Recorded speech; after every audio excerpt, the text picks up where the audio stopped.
to believe it's December. I mean, it is so unusually warm out. To me, it feels like it's really June instead of December.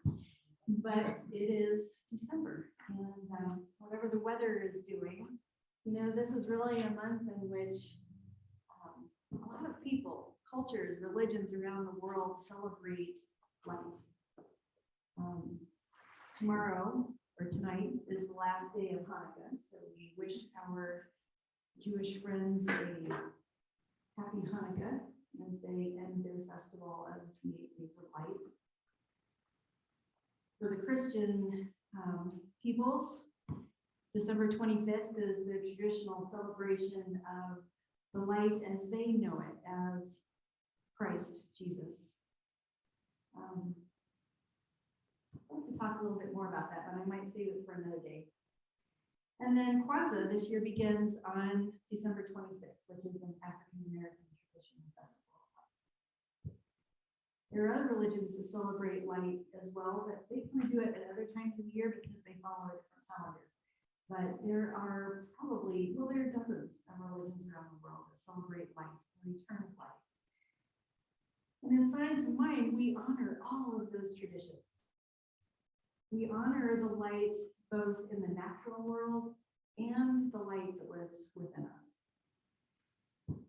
So solstice is a turning of the seasons in our natural world on the calendar. And as we celebrate these days, as we go into these days that are leading up to the solstice,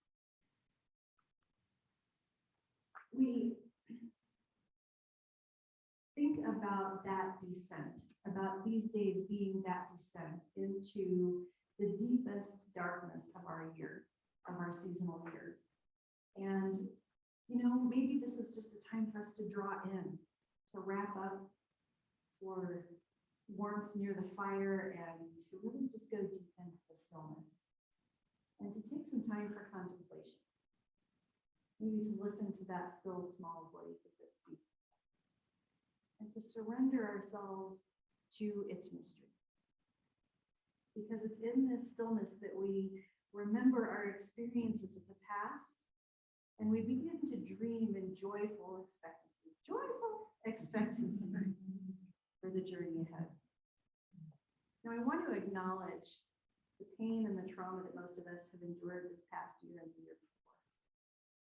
And I know that some of us may still be experiencing pain and trauma. And so when I talk about dreaming in joyful expectancy, making plans for joyful expectancy of the coming year, I don't mean to imply that we gloss over any of that pain. But we know that what we resist persists. And I don't know about you, but I'm really, really over it. I'm really ready to move past the painful parts of the past 2 years. And this is a good time for me, and possibly you if you choose, to reflect on some of that and continue whatever work that you are doing spiritually, emotionally, internally to move through all of that. I recently read an article in the Atlantic that's titled "The Opposite of Toxic Positivity." Now, New Thought people have been accused of practicing spiritual bypass or toxic positivity. And, really it can have a very detrimental effect on our mental health. And so rather than faking positive emotions and pretending that we're happy when we aren't, the article suggests that we adopt an attitude of tragic optimism. This term, tragic optimism, I know it's funny, right? Tragic optimism. For some reason, it reminds me of a mime. Mimes, don't you think that they kind of play out tragic optimism in their acting? Anyway, the phrase was termed by the existential psychologist and Holocaust survivor, Viktor Frankl. Very great book. If you haven't read Man Search for Me, it's a really beautiful book. But tragic optimism involves searching for meaning among the traumatic experiences that we go through in this physical experience. Because when we find some meaning in those experiences, we can grow. We can grow to have a greater appreciation of our own lives and of our loved ones, we can get a greater sense of our purpose. We can have more compassion. We get a greater sense of our personal strengths and creativity. It also allows us to build our spiritual muscles. So the next time we confront some difficult challenge or traumatic experience, maybe the lifting is just a little bit easier. And that's why in this practice, in this philosophy, we stress such a strong gratitude practice.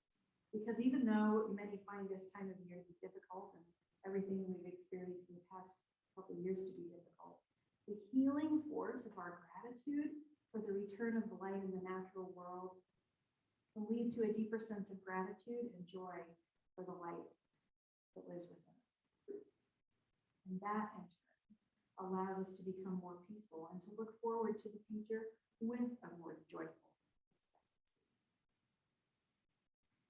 Now, today's topic is not chaos.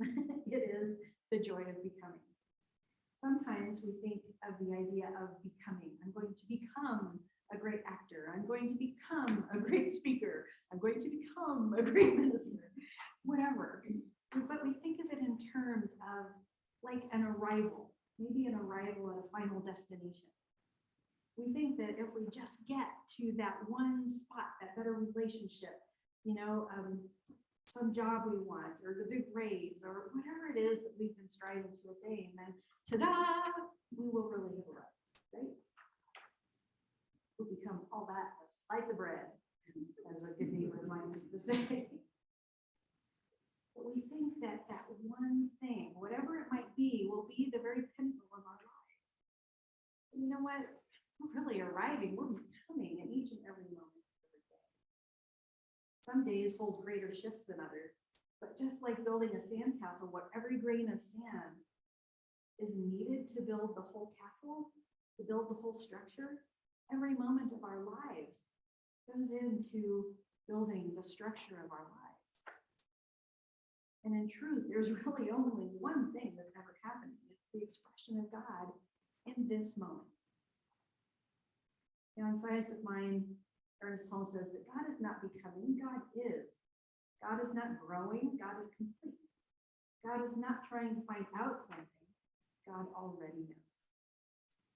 And in the Bible, the burning bush viewed by Moses introduces itself as I am. We talk about the I am, right? Well, in other translation, that means I am becoming. But whichever translation tickles your fancy, the essence of the idea is that the fullness of spirit is all around us, awaiting our notice, just waiting for us to make that connection. As we journey through the year and we begin to consider the next year ahead, we just need to take a moment to sit in the stillness of God. To sit in the stillness of God becoming this moment, this time, and this expression. The life and the expression of the divine is here and now, because it's as this moment and it's as each one of us. God pours itself through all creation, using itself as both the putty and the sculpture. Like reaching the top of a roller coaster, you know how when you get to the top of the roller coaster, it stops, or right? We're setting up for our next adventure. We're right at the top of the roller coaster this time of year.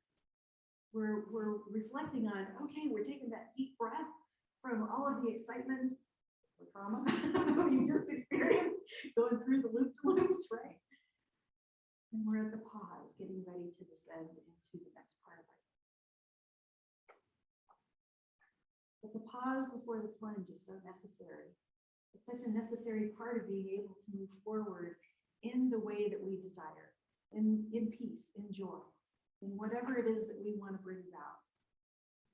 This moment is God, as is the next and the next. It's like that cell phone commercial where the guy keeps moving and saying, can you hear me now? Can you hear me now? God is here, and God is here, and God is there, and God is there, and God is in each and every one of us. But your being in the moment, your being in that pause at the top of the roller coaster is a necessary part for the unfolding of the divine. So just take a moment to really drink it up. Take these next few weeks to really let yourself marinate and the all-pervasiveness of God right here and right now. One of the best ways that I know of to marinate in spirit is to be still and know. Because in the stillness, we're allowing love, peace, joy, and the life of God to shine through our veins. We come to that big arrival, that pinnacle. We come to the top of the roller coaster each time that we arrive at the heaven within, each time that we make that connection to the Spirit. Because the delight of God is unfurling this year. As each of your experiences during the year, whether you call them good or whether you call them bad, it is God unfolding. So we are expressing God in each moment, and we are becoming more each moment, each day, each year, and each experience that we make that connection to the divine that lives in through us. We're becoming every time we use our power and our potential to awaken our own true nature as the God in us. I think our greatest purpose in life is to draw ever closer to the divine. And that's the truth of who we are, the divine that lives within inside of us. And so we truly arrive each time we align more closely with Spirit and express that to the greatest possible extent. Your homework this week, before we dive into the upcoming journey, before we take that screaming ride down into the new year, is to pause, to go still and deep, and to invite the awareness of the meaning that we gleaned from the past year. It's to do as Ernest Holmes recommends, and to learn to be still and let the truth speak through us, to be still and know that the inner light shines as us. Because then we can celebrate the light within, the light that never dims, and know that as we draw ever closer to it, we become more of ourselves with each passing moment. And that lets us dive into the coming year with a truly bright and joyful experience.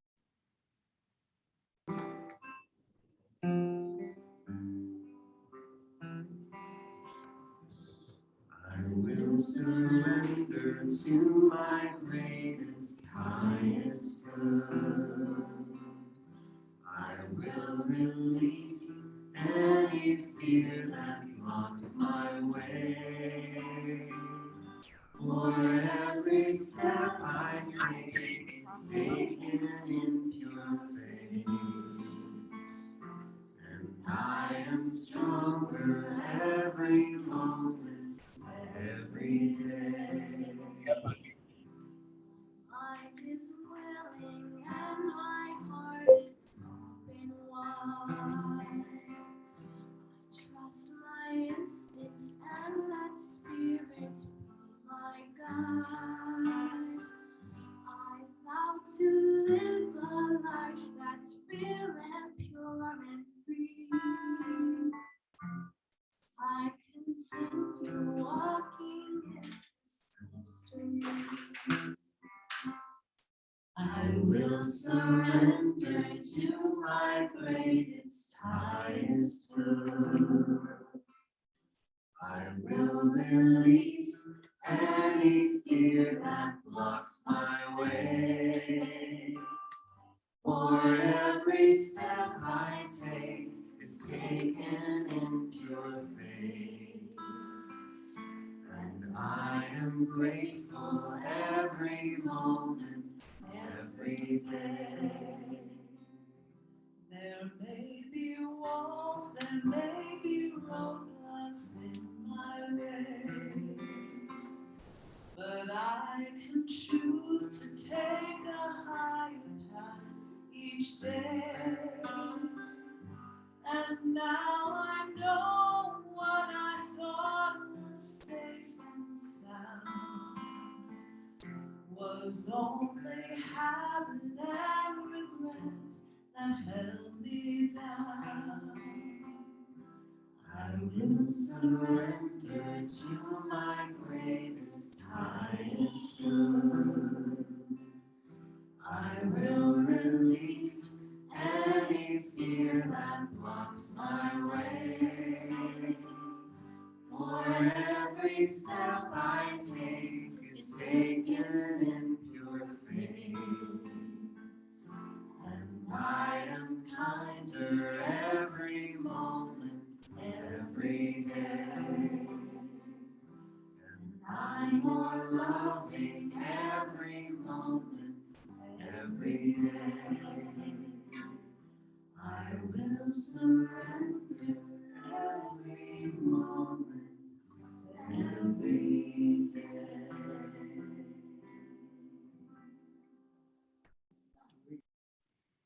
So let's just take that other deep breath and go into our closing prayer as we move on into our evening. I am so grateful for this time. I'm so grateful for everything that brings us together, whether it is online, in person, whether it is some experience that moves us to join in this meeting tonight, whether that's an experience that we call good or an experience that we label as bad. I know that it is all spirit. I know that each person who is experiencing some kind of challenge or trauma right now is held in the arms of the divine. But there is love surrounding each and every one of us as we move through each and every experience of our lives. And that as we move through those experiences, as we move closer to alignment with that light that shines within us, as we become more of our true selves, the divine becomes more fully expressed on this planet than that can only.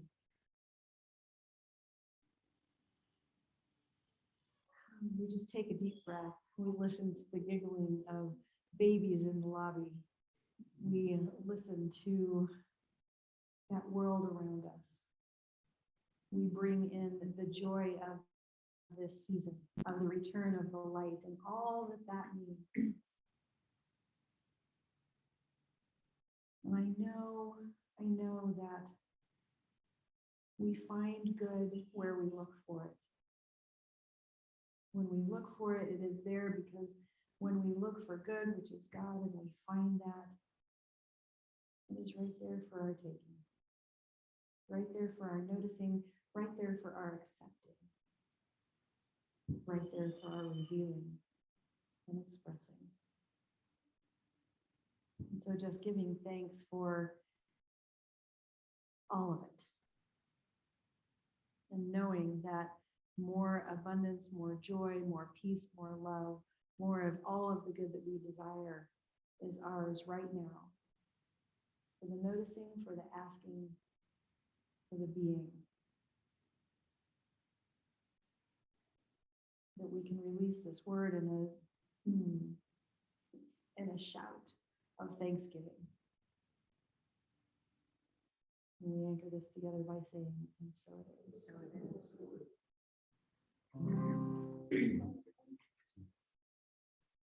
With these eyes I will see, with this heart I will be, opening wide, turning inside, I am listening.